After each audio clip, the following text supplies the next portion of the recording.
Hey folks, Pastor Sean coming to you with today's daily devotion. I was driving last night, and as you know, it was storming everywhere. And as I was driving, coming back, Shannon and I were coming back, and we were traveling together.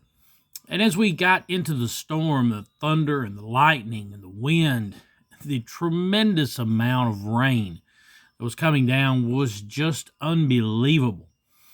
And as we were traveling through there, I began to think about the disciples. I began to think about the disciples out on the water. I used this reference earlier in the week in talking with a friend of mine, and the weather that night had come out of nowhere. They had no meteorologists, they had no weathermen on Channel 9, they had nobody to tell them that this storm was coming, and so they were unprepared for this storm. And as things began to lengthen in time, as they began to row and row and row some more, they found themselves 3, 4, 5 hours in this storm, no end in sight. And as I began to drive through that storm last night, and the wind and the rain and the lightning and the thunder, and it was immense, just terrible, terrible storm. But on the horizon, I began to see the clouds break up. On the map, the weather map, I saw that there was an end to the storm.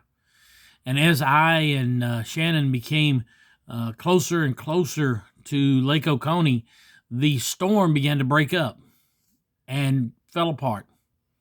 And then it was gone. And I thought back about what the Lord had shown me during the storm. And I got thinking about those disciples. When Jesus came walking on the water, and he walked over to their boat with Peter. Peter had gotten out on the water himself. And they walked over to the boat with Peter, and they get back in the boat. And the Bible says that the storm ceased. The wind ceased, the storm stopped, and they were on the shore. They had made it to their destination.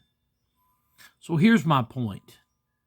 No matter what you're going through, there is an end.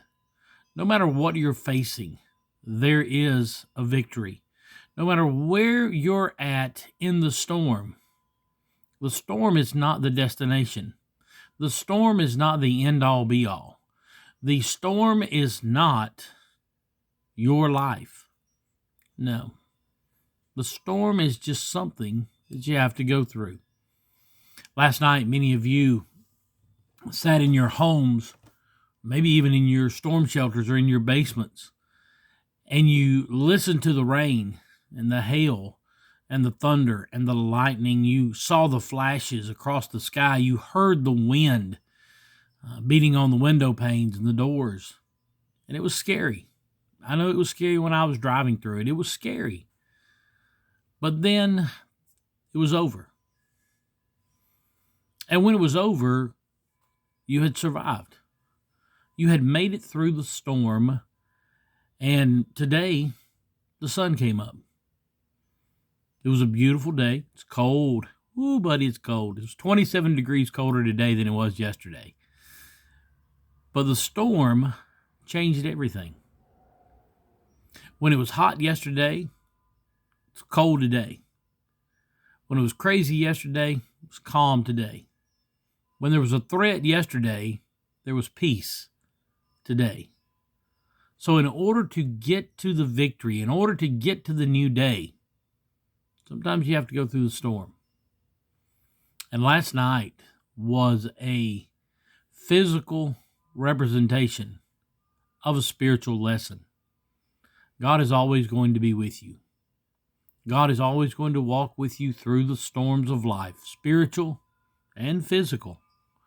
Because when I was riding through that storm, I didn't have fear in my heart because I knew the Lord was with me. Now, when we go through storms spiritually, we need to have that same courage and that same boldness that we have when we're going through one naturally. Yes, we're going to have some butterflies. Yes, we're going to be a little antsy. And we even may sense a little bit of danger. But God is always with us. He'll never leave. He'll never forsake. He goes with you through the storm. He goes with you through the valley and the shadow of death. He goes with you to the end of the age. I love you. I'm praying for you. Trust that God is with you, and tomorrow will be another day. I'll see you then. Hope to see you this weekend at Irwin Hills. It's going to be a great weekend. I'm looking forward to seeing many of you again. God bless you as always, is my prayer.